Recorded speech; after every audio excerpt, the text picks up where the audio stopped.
Good afternoon, baseball fans, and welcome to the regular season, John. It's finally here. Games actually mean something this time. We're no longer playing by whose line is it anyway rules. Well, that's up for interpretation, I guess. Well, yeah, I guess it is there too. Where I guess some of the rules are made up and points don't matter. That's right. Insert joke here. I don't know. I should have thought up. Coming back strong. I can't even talk. Off to a very hot start. I'm getting a little weighed down here. There you go. So yeah, regular season is back.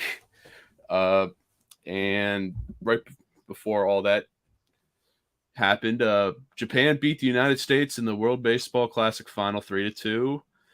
Some guy by the name of Shohei Ohtani struck out Mike Trout to end it all, and it left us all to wonder what would happen if they're actually on the same team together. Which, yeah, how about a fire sale come June? I'll tell you what, man. All joking aside, the Angels are terrible. Oh man, I mean, imagine a team having those two guys being so terrible, consistently so bad.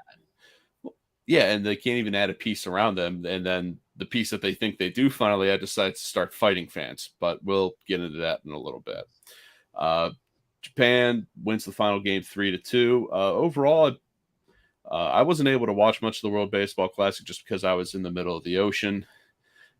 But everything I did read about it afterwards, viewerships were through the roof. I think like 90% of Japan ended up watching the final game. I even think some parts of China or whatever's considered Chinese Taipei was watching a whole bunch of games. Tim's getting geopolitical here, guys. Watch out. I got to, man. I don't want to get canceled. One of the biggest surprises, though, from what I read in from the Baseball Classic, is the Dominican Republic team getting absolutely rocked early on and not even making it out of the second round. I believe they lost to Team Puerto Rico. And at the end of the game, Mets closer Edwin Diaz is jumping around celebrating, and he blows out his knee. And thus led the debate of should star players not play in the World Baseball Classic. Yeah, that's been about the biggest storyline coming out of the World Baseball Classic. There's some good baseball. I caught some of it. Anytime the USA loses, I am disappointed. You're an American. Of course I am. So the whole thing was worthless from that standpoint, and I'll stand by that, and I'll die on that hill. But big area of contention is the injury that happened to Diaz in probably the worst possible way. I mean, my gosh, I get it if you're, like Hoskins went down. We'll talk about that later when he was, making a play. But, I mean, celebrating. And, you can't fault him for celebrating, right? But, my gosh, I mean, the Mets curse is real, I guess. I don't know. But, yeah, I mean, it's one of those things where it's like, I mean, should the MLB outlaw what? I mean, are you going to draw the line between major leaguers and minor leaguers? And, well, if you're on the major league squad, you can't play. I don't know. Where do you draw the line, right? So it has to kind of be up to each player. And I think a number of players left after that happened. They got off the roster by their own choosing, I guess. So it's a risk versus reward. I don't know. It's everybody's choice, I guess. As a Mets fan, as Frank the Tank will tell you, it's a tough pill to swallow, man. I'll tell you what. They signed him to a big contract, and then a fluke thing like this happens, and he's out for the year. So, I mean, from the NL East Philly standpoint, it's I'm glad not to have to face him, but feel bad for the guy. Yeah, it was a total freak thing too. You just what many would consider an upset over that Dominican Republic team, and he's just jumping up and down. And most of the foreign guys, from what I kind of saw, is a lot of like the Dominican players, the Puerto Rican players, and even the Japanese players to some extent more or prefer more to play on those type of teams than, they don't want to pass up that opportunity. Playing for the country is such a big thing for them that they don't want, the major league club to step in and say, don't do this because you're going to get hurt, which I was going to swing that into how does that differ than anything we see in spring training? If you don't want guys to get hurt, like Hoskins has the injury where he's out for the year with an ACL. Gavin Lux earlier in spring training blew out his knee. So, injuries happen at any time. They do. But the difference, I guess, is that the spring training is a team obligation, right? It's I mean, the World Baseball Classic is for country, right? So if you have a guy under contract and he's playing for a team that's not paying him and is not footing their salary, and they get hurt by a freak accident, I mean, you hear stories of players that go out four-wheeling or do this or that and they get hurt doing stuff like that, and there's clauses in there for that, right? So I mean, would I be surprised if we start seeing clauses in there about, indemnification of teams? If that's a big word for you right there. That If is, it's the right that's, word. I don't know. I mean, But I should be awake enough by now to get the context clue to figure out what that means. I But mean, we have those. It's not the same because the contracts are guaranteed in baseball. It's not like in the NFL where you're kind of paid per incentive or paid per game. So even if they get hurt, no matter what they're doing, the teams are still footing the bill for it, whether it be spring training, World Baseball Classic, or riding a motorcycle. yeah, So, and that's not going to change. You're not going to see contracts get less player friendly. So I don't think anything's going to change with it, whether it should or not. It's up for debate, I guess. And I mean, I'll tell you what, if a star player for the Phillies got hurt in the World Baseball Classic, I would be very upset about that. yeah, and Are you upset at the player? Or just upset at the situation, right? And more so the situation, but yeah, I mean, because if a guy, it comes down to, I wouldn't say MLB would impose anything like that. It would probably be the team more than anything. So it would be right. laid out in the contract. So, maybe the Mets will be willing to pay you, $200 some million, but there's a clause in there saying, you can't compete and whatever. So then the individual player has to weigh the option of, do I want to play for the country or do I want to play for the team? So Yeah. That's the only way it's going to happen, but I don't foresee that being the case necessarily. But we'll see. And I remember too, a lot of that was brought up because everybody was complaining that if Team USA had some of its actual stud pitchers on the mound, instead of the average guys that they had, like Adam Wainwright, 8 years ago is not a bad option, but right now he's on the tail end of his career, and Clayton Kershaw ended up pulling out late, I remember. And so it's like, great, there's two old 30-year-old, almost 40-year-old guys. A blast from the past of Vanimal, Vance Worley pitching the World Baseball Classic. Was that for Team Great Britain? Yeah. Yeah, Great Britain. We'll touch on another Great Britain player later on in this episode here, but just, World Baseball Classic happened. From my understanding, went fairly well minus the injuries, so guess we'll wait another 4 years to watch another one. Speaking of the Mets wagon and the Diaz injury, Justin Verlander joined his teammate on the IL for a little bit, though not season ending. Let me see if I can find it here real quick. Yeah, it didn't sound serious. No, just like a little shoulder, almost like a shoulder strain from what I believe. So he'll be back. Probably just miss like a start or two. Probably do a little bit of extended spring training, but nothing too bad there on Verlander. What's that? Low grade TERES? Yeah, I don't know. Oh, okay. Low grade. I'm no medical. Tear.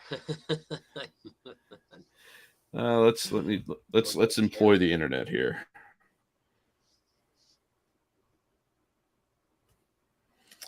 Muscle breakdown. Yeah, I'm not going through all this.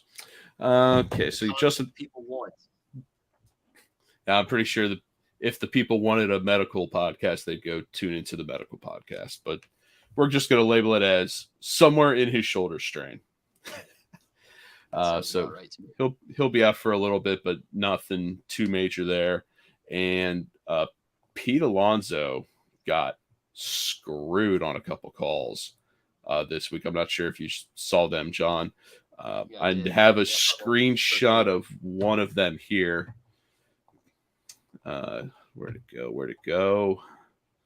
This is the problem of having so many tabs open at once. Where did it go? Well, either way, I can't find it. Either way, basically what happened in one of the instances was Pete Alonso's up to bat, and thanks to MLB's new rule, apparently a guy taking too long to get back to first base now results in a strike for the hitter, which makes no goddamn sense. And also, he got screwed on a replay call when the Mets challenged a out call at first. There's about this much of a gap between the base and the first baseman's foot, and he's still called out. Yeah, that kind of blew my mind. I mean, you implement the replay for stuff like that, it's pretty cut and dry. So, I don't know, not a great week to be a Mets fan, I'll tell you. No, definitely not at all. So I'm going to take one last look here to see if I can find anything on it, because I thought I had something pulled up ready to go, but instead it's a whole bunch of different food things, which doesn't shock me at all. More Justin Verlander. Yeah, I can't find it. Open tab, baby. Well, I had a bunch of tabs open. I'm not sure if we'll get to it or not, but basically new ballparks talking about the new food that they brought into the stadium. I kind of went on a spiel of that, but umpires showing themselves up early here, John. Wouldn't you say? Well, I'll tell you, the Real Muto spring training one was just the stupidest thing I've ever seen, man. I mean, mind-numbingly narcissistic, I guess, for the ump to put himself out there like that. I mean, that in no situation, luckily it was spring training game, so you get a pass, I guess, but that happened in a meaningful game. I mean, my God, there'd be riots in the streets of Philadelphia. Yeah, let me pull that one up real quick. I wasn't planning on touching on that one, but that's a good point there too. Just an umpire wanting to take the show. Okay. There it is. Okay, so let's pause that. Share screen.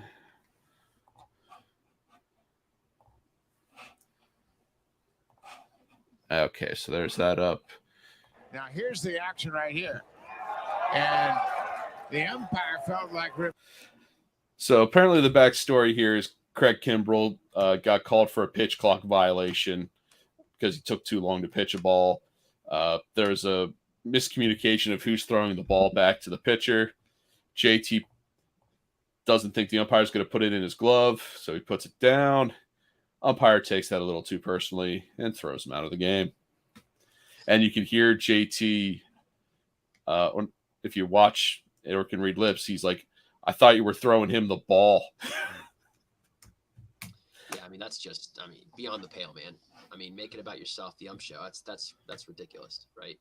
So I know we were getting more so on the balls and strikes and whatnot, and but that was just, inexcusable. First time he was ever ejected from any game ever as a professional. For the most insane reason ever. But yeah, umpires have come out swinging so far, man. Good old umpires. Speaking of things coming out swinging, holy crap, did we have some fan interactions go wrong? Oh, yeah. And let's pull up this one. If there's children watching, I would suggest either muting it right now or... Yes. All the children, please. Get them. Yeah, all the children. This is... Where did it go? It's usually a friendly show, but Tim had to go and ruin that for everybody. It's all right. So... What did you say? Yeah, you called me a bitch, huh? Yeah, you did. Yeah, you did. Yeah, motherfucker. Calm down. They've got to suspend him for that, man. That's ridiculous. That's crazy. I mean, come on, dude. You got to be able to. Hecklers, man. It's baseball, dude. Right? And I hate to say it, and this kind of goes across all sports now, right? But with the sports betting now being pretty close to nationally available, it's happened a lot in the NBA and whatnot. You have people, chirping at players about, you cost me $1,500 or this and that. I think, I don't know who it was. One of the NBA players got in trouble because, or I guess Bradley Beal slapped a guy because the guy was cussing him out for losing him a bet or something like that. And yeah, baseball, same way. It's going to happen more and more. I hate to say it, but you got to have thick skin, man. You get paid, what, $30-40 million a year, and you can't listen to somebody call you a couple names. Yeah. Get over it. That's a bad look. They've got to suspend him. Got to suspend him. Oh, I would be shocked if they don't. And, in terms of, that go backtracking to the Angels trying to bring in guys to, support Trout and Ohtani. Rendon's supposed to be one of those guys, but hasn't lived up to that contract yet. Yeah, you don't say. One of my favorite comments I saw on that one was somebody tweeted it and goes, Anthony Rendon should be suspended immediately. How dare he go after an endangered species known as an Oakland Athletics fan? Well, what was their opening day attendance? It was abysmal. I forget what it was. Oh, exactly, it was with the that was the Ohtani game, right? When he pitched. Yeah, they didn't even have half the stadium full. Yeah, like all the outfield was empty. It's crazy. They're not going to keep that team. No, Vegas. I'd say. I mean, they love taking things from Oakland.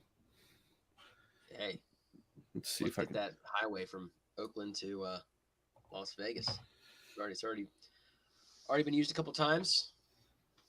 I'd say so. I think Vegas is going to have a much bigger footprint. I would think so too. They got the NFL team now, and I think I think LeBaron's trying to get an NBA team there too. Wouldn't shock me. I mean, Vegas is.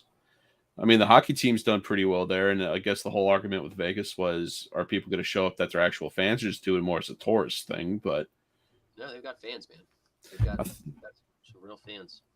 But speaking of fans and having fans, the Dodgers have plenty of fans, and for whatever reason, this guy thought it was a fantastic idea to run onto the field.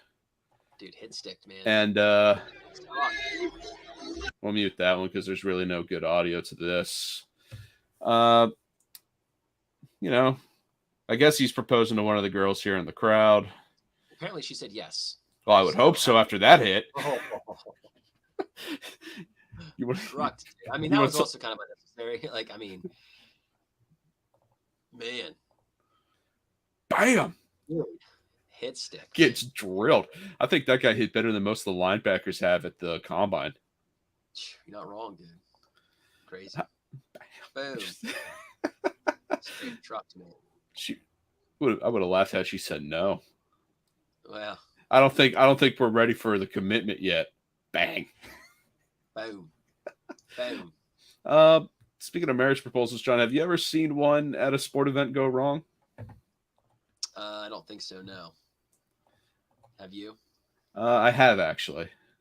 You have? I have. It was a Philadelphia game. I think it was one of the games the Angels were in town, and I'm sitting there. I was out with Mac, and they do the whole thing or whatever, and the guy drops to his knee and does the thing, and the girl just is in it's not shock, but it's not joy, and it's not excitement. It's just kind of a blank stare. Yeah. And I'm just like, oh God, this isn't good. And I think he put the ring on her finger to try to save it, but she's just it was. I think either you or Trace. It was a group chat of ours, and he said it's hey, according to Twitter, there was a marriage proposal that went wrong at the game. I was like, yeah, there was. It was not fun. Right. I do remember that, actually. So fans love doing their stuff. Let's touch on some of the rule changes here. I've got a trivia question for you, John.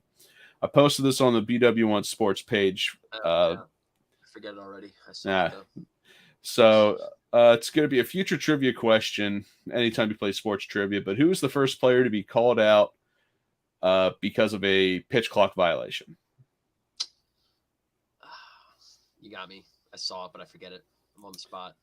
Rafael Devers of the Boston Red Sox becomes the first player to be called out due to a pitch clock violation. More to come, unfortunately. More to come, and I'm pretty sure the first violation in the regular season, pretty sure it was the Seattle game. I know I put that on Facebook here too, but John, do you a few games in, do you feel that these are doing any service? Do you like any of them? Are they providing any value? No. Nope. I'm a traditionalist. I don't like them. So I get the idea of the pace of play because I guess it is on average down about half an hour. So if that means something to you, I guess it does. I did see It's gonna something. rear its ugly head in a big way down the stretch at some point, and people aren't gonna say much about it until it happens, and then it's gonna be a big thing, as it should be. It shouldn't be deciding stuff. What was the other one I was going to say? Oh, there it is. First regular season pitch clock violation is Cubs pitcher Marcus Stroman. Didn't deliver a pitch in time. And then on vice versa, Hunter Green's out there pumping pitches 101, 102, and then he threw a pitch 105 miles an hour. So I guess rule change aren't affecting him. We talked about this, and I know we talked about it in the chat, and it could have been earlier, but for pitchers that have a rough go early on, you can't get your groove back. I mean, the pace of the pitches now, you can't settle down.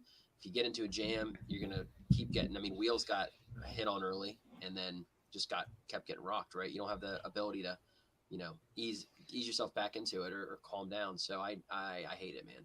I hate it. Yeah, I did. That was even Nola on the first game too, because Texas is absolutely unloaded offensively on Philadelphia pitching these first two games. Yeah. And Real Mewtwo even came out and said, the way that the clock plays into everything, like you have no time to just try to collect yourself. Yeah. And I listening to the game coming home one day when the inning Wheeler struck out the side, even the radio guys were like, he took one or two violations because he was up 0-2, decided to take the ball, and then the next pitch he struck him out. So maybe that's something you see too, where some pitchers like, I'm in control. I've got a ball to give, so I might as well throw the pitch I want to throw and not have the clock dictate that. Right. So, some of the other one, I guess stolen bases are up big time too, but do you want to see, are you a stolen base guy, or do you just rather want to see baseball be baseball? That one I don't mind as much. And I guess that helps a little bit to an extent. More runners in scoring position and stuff, but the pitch clock's the one that really just irks me. Now, would you be in favor of keeping the pitch clock if they gave you like 8 more seconds or 10 more seconds added on? I'm not in favor of it, period. I mean, it is what it is, and anything they can do to make it, more reasonable, they have to tweak it at some point, but I think it should just be gone, man. I didn't want it in the first place. I don't want it now. I think it's just bad. Yeah, the one that irritates me the most is still the limited pickoff attempts. And it even happened in their spring training game where with the Braves, Acuna got thrown over. They threw over to Acuna twice on the same hitter, and he comes back and looks at the umpire and goes, that was the second one, right? The guy goes, yeah. So as soon as the pitcher comes set, at the first sign of movement, no matter what it was, he took off. Yeah. And pitcher tried to pitch out, but it didn't even matter. He was pretty much on the base by the time the ball was released from the catcher. There's going to be a lot of feeling out in the first couple months with these rules, right? And you're going to start to see stuff like that, I think. But it is what it is. Everybody's going to deal with it, but I mean, I have to like it. And I'm going to complain about it, so. I mean, I'm going to complain about it all the time. It's what I do. Yeah. Is there a day that goes by where I don't complain about anything? No. Okay. Absolutely. Are there hours of the day that go by without you complaining? That's a better question. I was hoping for a little bit of backup there, John. Thanks. I call it like I see it. Here's something fun. I don't think you have it up here, and this is kind of a weird interlude, but so have you seen when Ohtani pitches, you see how he does that thing with the freaking the machine where he calls the pitches? Yeah, I was reading about that, but if you want to explain it, go ahead. Yeah, it's pretty cool. So he has so many pitches in his arsenal that he calls and the catcher doesn't call them because the whole pitch clock thing now, right? And typically the catcher has it, down their wrist or whatever. Well, Ohtani can't do that. So he has it up in his freaking bicep. And he's over here just without looking, just typing away, calling his own pitches up in his biceps. And it's like on his, I forget what arm it's on, but it's a really awkward kind of motion. But on top of everything else he does, he's over here just, picking one. Yeah, I think he's got it on his left arm. So like he'll get the ball back and he's already coding in what he wants to. Yeah. So, crazy. I mean, and that begs the question too. If you're in that position, would you rather just call your own game, or do you want to sit there and wait for the catcher to make a call? It depends on who your catcher is. I guess, right? I mean, every pitcher and catcher is different, but I'm a traditionalist again, and I think Chooch was a big reason the Phillies pitchers pitched the way they did back then during that stretch, right? I mean, a catcher really has a feel for the game. So if I had a catcher like that, him or Real Muto back there, but if I had just had some scrub from the minors, I'd say whatever, or Eric Kratz or something like that behind the plate. I'd be calling my Yeah, it's because you're right on there. There are pitchers who have certain catchers that they just like to throw to, and for whatever reason, just throw better with that catcher behind the plate. So there definitely are examples of that. But I guess it would be interesting to see a pitcher call their own game. Like, you don't have to worry about any kind. Well, I guess there would still be mixed signal in case you key in the wrong thing. Right. But yeah, he does it all by feel. So I guess it's like if you look at a keyboard and you see the little nubs on the F and the J key, like you can at least figure out where you're supposed to be. I wonder if he's got something up there where it's like, like say the middle button's fastball, and he can find that with his middle finger, and then that way he knows where he can go. I'm sure he does. Yeah, that was pretty cool. Yeah, it's freaking. It's just a change in baseball we're actually for. I don't know. I don't know about that. We'll see. It's interesting, at least.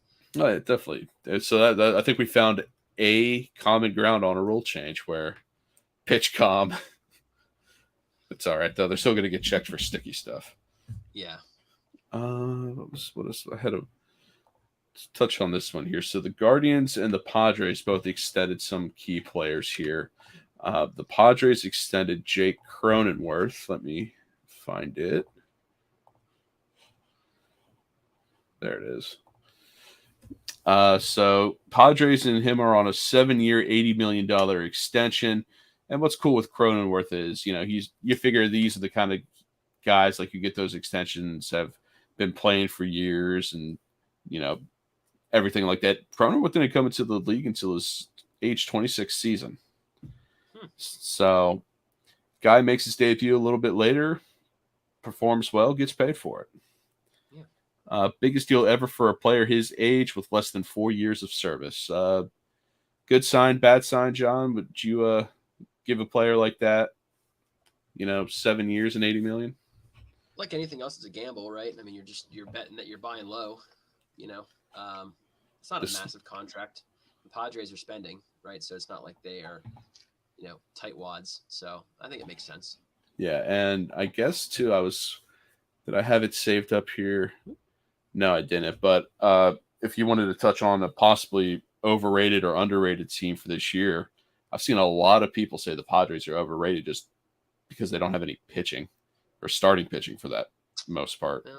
Yeah. So, again, you're not wrong with San Diego wanting to spend money, and here they are spending some more. What was the other one here? It did Cronenworth, and then I'm going to keep calling them Indians just out of habit, but the Indians or the Guardians sitting here with Andres Jimenez and the Guardians. That ended up being a 7-year, $106.5 million deal with an option for 2031. And I'm pretty sure, he's only 24, first-time All-Star and a Gold Glove last year. So your stereotypical up-and-coming star, and I don't know if you've seen it, John, but it seems like a lot of teams now are trying to go for the longer term and the high money and just try to spread it out over as long as they can. Yeah. I mean, that makes sense. I mean, there's salary cap, obviously, but I mean, it makes sense. And listen, you're going to get teams that are always going to try and beat the market, and you're going to try and, extend somebody before they hit the free market and do it in a reasonable way. I mean, it's different with baseball compared to other sports, the free agency and whatnot, and team control for however long. But, I mean, they both make sense to me. Yeah, and I think I like this one a little more than Cronenworth, just because there's you got more upside on this one. I mean, this kid could potentially be, one of the next best second basemen, whereas Cronenworth's going to be coming into his age 30 season, and most of the time we see guys around 30 start to dip. Right. So this one a little bit better than the other one, and then I found a sort of shocking one during the week. Not super shocking though, but former Twins and Yankees catcher Gary Sanchez is going to the Giants on a minor league contract. All right. So People what they want. and he can opt out if he's not promoted to the majors by May 1st. And Rosenthal actually tweeting this one correctly because we don't have Arson Judge going to the Giants. Did you see that the other day with of course the Giants were in New York to open the season. Did you see all the Giants Arson Judge jerseys? Yeah. I mean, I guess you got to have a sense of humor on that. Yeah. Like, imagine if there was a false report of like Philadelphia signing Bryce Harper, and Bryce Harper ended up going somewhere else, and you got to deal with that for the next 13 years. That'd be rough, dude. That'd be rough. And speaking of Aaron Judge, pretty sure it doesn't shock anybody, but had the first home run of the year in all of baseball. Yeah. We'll see a lot of that. What, Judge homers? Yeah. How many do you think he's going to have this year? Over under what? Does that mean over under?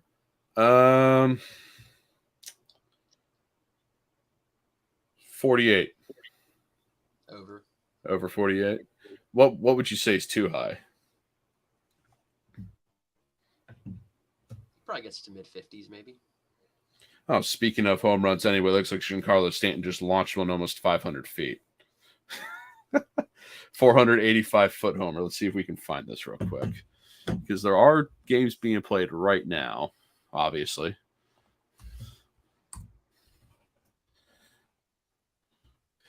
Giancarlo Stanton versus Ross Stripling.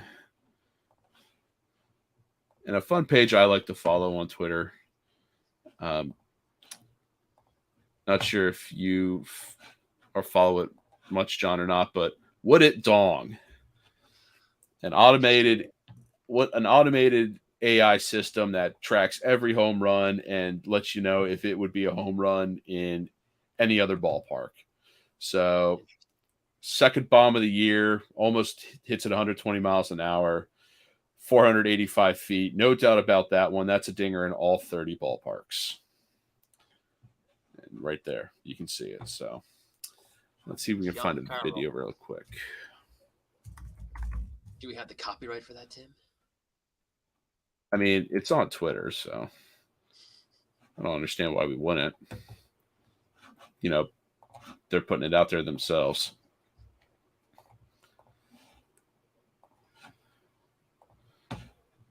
Here we go. Let's take a look at this monster.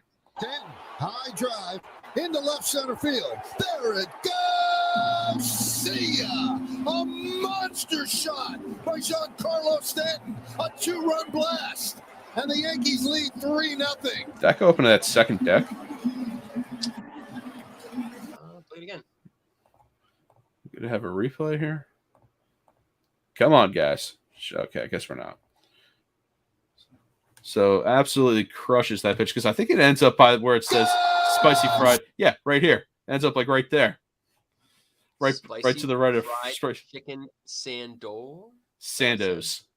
Instead of sandwich, because apparently, you know, I guess we can't call it a sandwich. Yeah, right here, right above the camera well, right there. Yeah. Holy crap! What a tank! There's a crowd there for that game. I mean, it's New York Yankee fans, man. They get there by the second or third inning. True fans. Dude. That's okay. They're there early. I know they are. Getting to a game in the Bronx is an absolute chaotic mess. Never been. I went to old and new. Oh, Chris Bassett not having a good day. Good thing I didn't bet on that. In his Blue Jays debut, he's already given up 3 home runs in the first inning. So wow. big investment paying off there. So far, so good. So far, so good. And, you know, we got some upcoming milestones this year too, John. So let me throw a few of these by you and see if you think any of them have a shot of happening, if they have a chance to stick. I don't know. Where the hell? Okay, here's one. So we've got Zach Greinke's 118 Ks away from 3,000. Oh yeah. You think he's going to get it?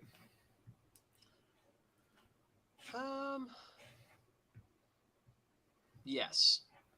Yeah, I think that's a pretty much given one. I mean, he's going to get that probably a little after the All-Star break. Kershaw's 193 away from 3,000, so a little bit further away, but Kershaw, any chance of him getting 3,000? I'd say there's a shot. Have to have a pretty good season, but I'd say. What do you think? I think he's getting there. A lot of guys close to a strikeout. Here's Verlander again, 173 away from 10th all time, which that one kind of shocked me. I didn't think he was that close. He's been around for a while. That is true, but I didn't think, like, ever since he got down to Houston, like, he kind of gave him a whole what how do I want to phrase this? Whole second outlook, a whole second chance per se. Yeah. Another second shot in the arm, whatever you want to use.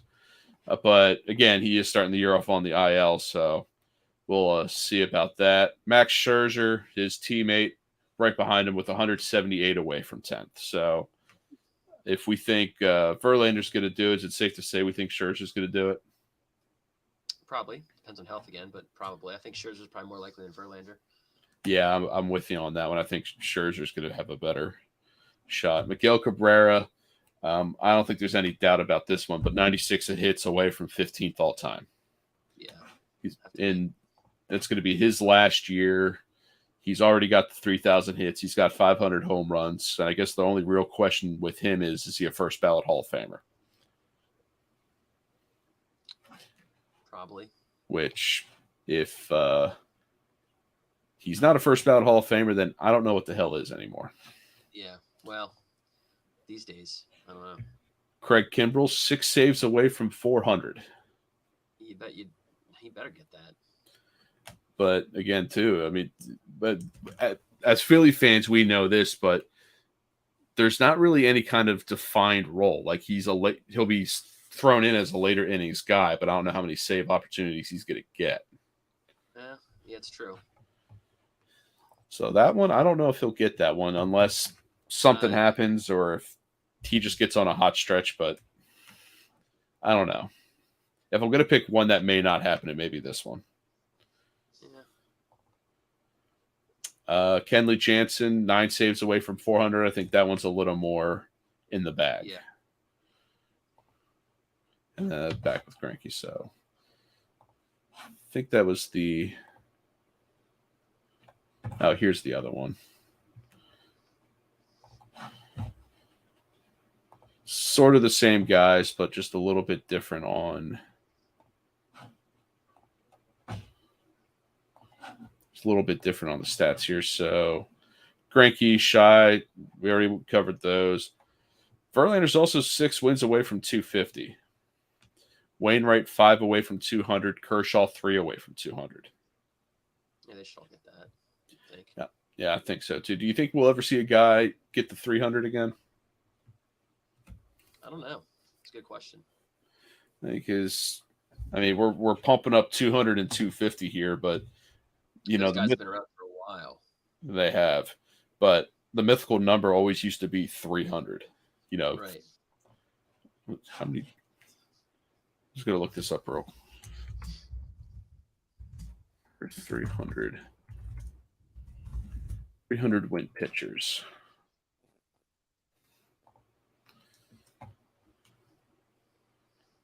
So let's see. In terms of 300 wins, you've got Randy Johnson, who really hung on there at the end, I remember. Tom Glavine, Greg Maddux, Roger Clemens, Mr. I'm going to take Viagra to help with the follow-through. Nolan Ryan, Don Sutton, Phil Niekro, Tom Seaver, Steve Carlton, Gaylord Perry. Best name out there. Early Win, Warren Spahn, Lefty Grove, Grover Cleveland Alexander, Eddie Plank, Christy Mathewson. Okay, there's a lot more than I thought. Cy Young, Kid Nichols, John Clarkson. I guess this is before 1900. Now we're getting at, but yeah, basically not too many anymore. Yeah. I guess what I'm going for. You don't have the guys that are workhorses like they used to be to an extent, but you also have medicine and the Tommy John coming back around. So I don't know. You get both sides of the coin, I guess. But yeah, not as likely in this day and age, you wouldn't think. And you think you said there too, like with modern medicine and everything, but teams are really restricting on, innings pitched and everything anymore. Yes, absolutely. So it's a double-edged sword, I guess, right? Yeah, because to at least argue that point, guys that we've seen in our lifetime, like Mark Pryor and Dontrell Willis and Kerry Wood, like those guys were inning eaters early on in their career and then just had massive arm issues or they just got dead arms through their career. So let's one more thing here. I threw a thing out to the network and we're going to see how it plays throughout the year. But if you're familiar with the Beat the Streak contest on MLB Network, basically the goal is to pick a player. If they get a hit, you extend your streak. If anybody gets up to 56 games or surpasses 56, you win $5.6 million. So far, John, you're not on this, so I got to... Or a share of $5.6 million. I didn't get onto it yet. Well, I don't know if it's a share because all time people have only gotten up to 51. Oh, really? Yeah, so nobody's, won the prize yet. But in our BW Sports 1 Beat the Streak pool, it is currently myself, the Source Matt Trace, and the Wizard known as Greg. Greg had a good start there to begin. He got Carlos Correa right, but he also doubled down and went with Juan Soto, so his streak went to 0. He did pick Aaron Judge today, so he's got his hit. Wizards on the board with 1. I had Mike Trout start my streak over on Saturday, and I've got Acuna and Alvarez going today.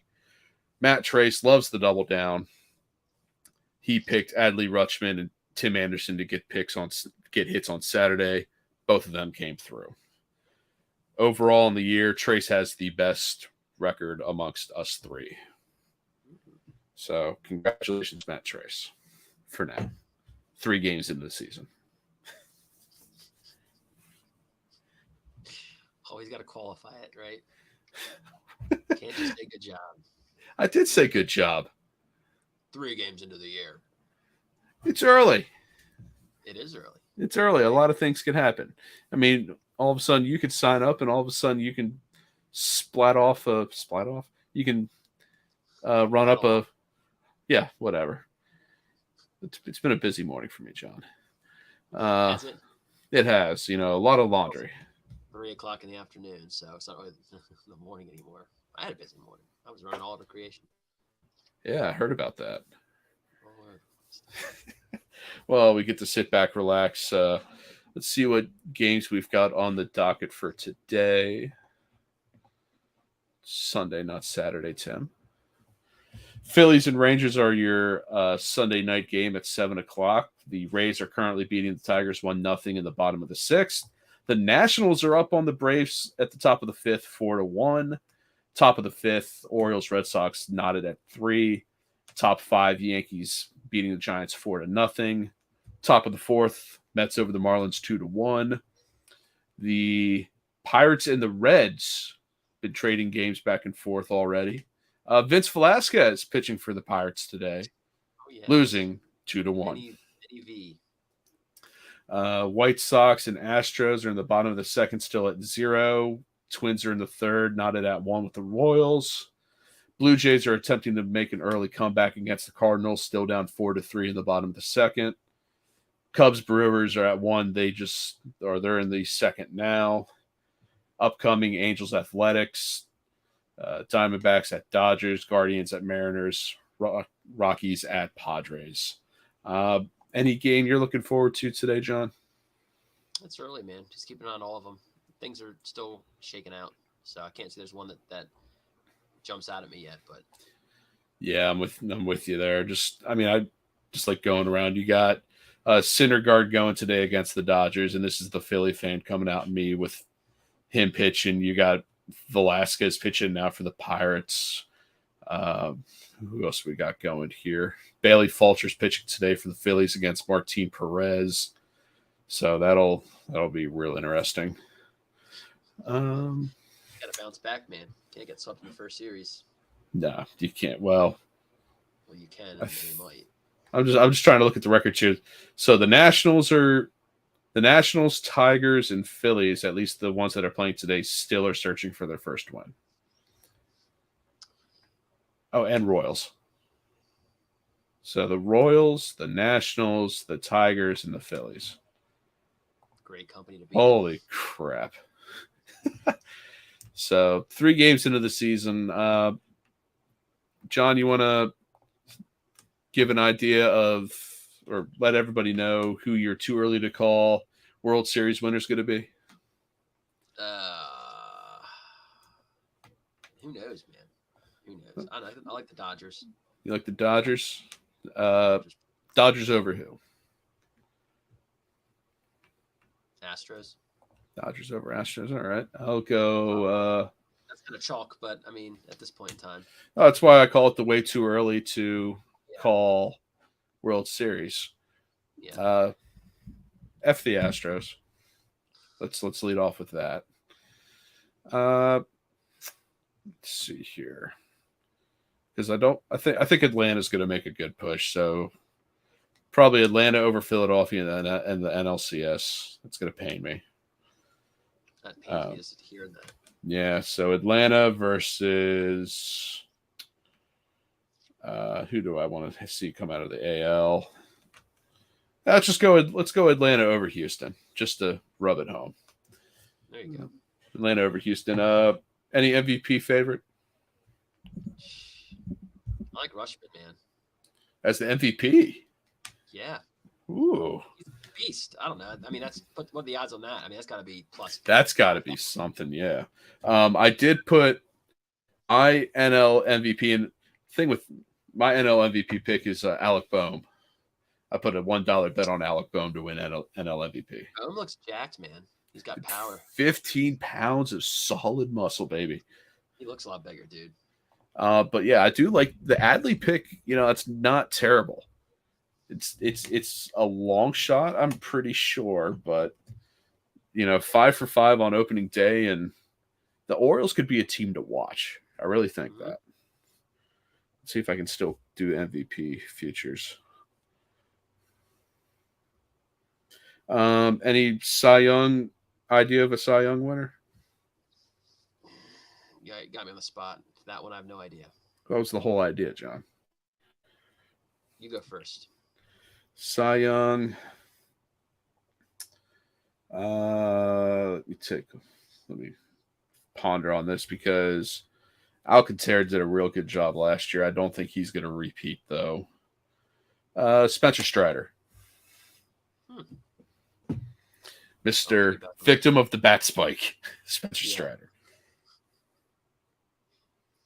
Player Crooks Team Futures, Player Awards. There we go. Come on, we're getting somewhere. Nope, maybe not. Come on.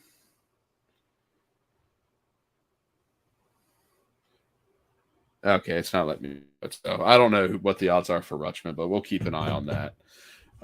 Any last shout outs, John, before we bounce out of here?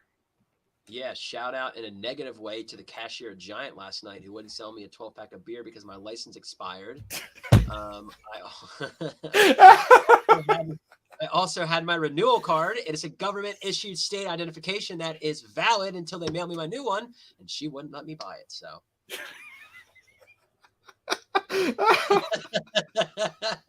I needed to.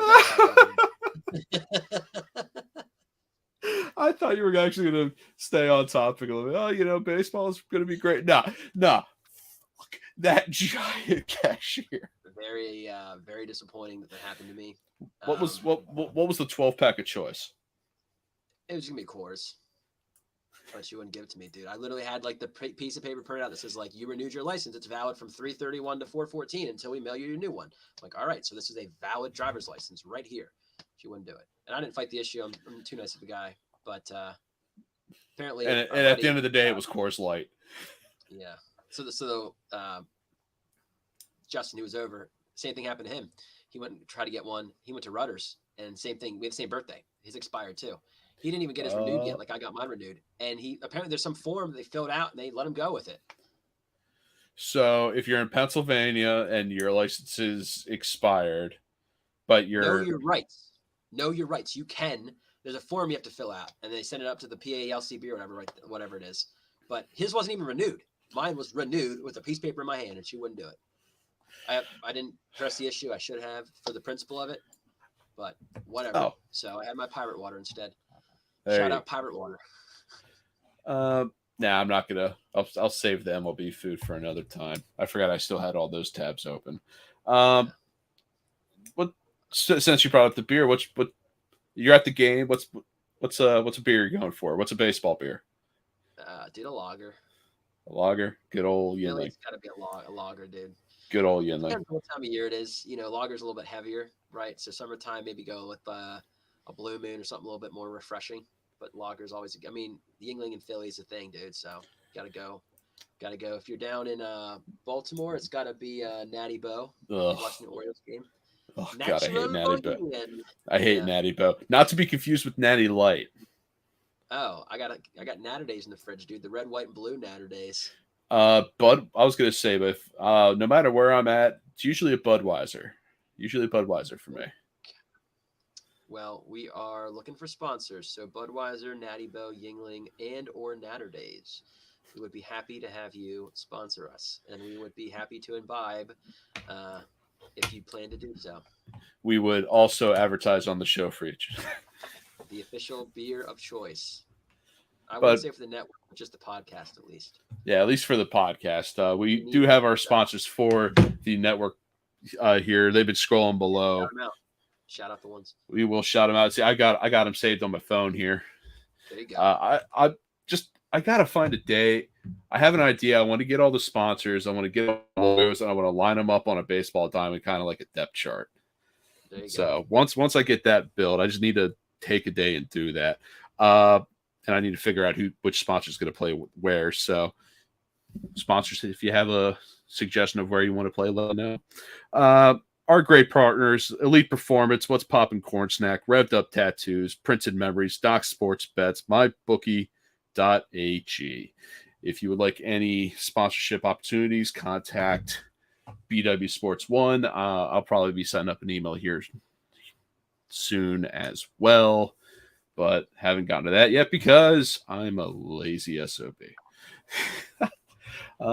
We'll put the play it by ear for next week with Easter and everything, but we like I at least for myself, make sure we get all the family stuff situated first. So if we don't see you next Sunday, if you celebrate Easter, happy Easter. And if you don't, happy Sunday. Eat some good food. John, last word besides F the giant cashier of the beer. I didn't say that. You did. I'm not very rude like that. But no, good to be back. Ready to watch some baseball, see how things shake out, and get the early season rust out, and we'll keep it rolling. Keep it rolling. Go Phils. Go baseball. Screw these rules. Till next time. On that note, till next time.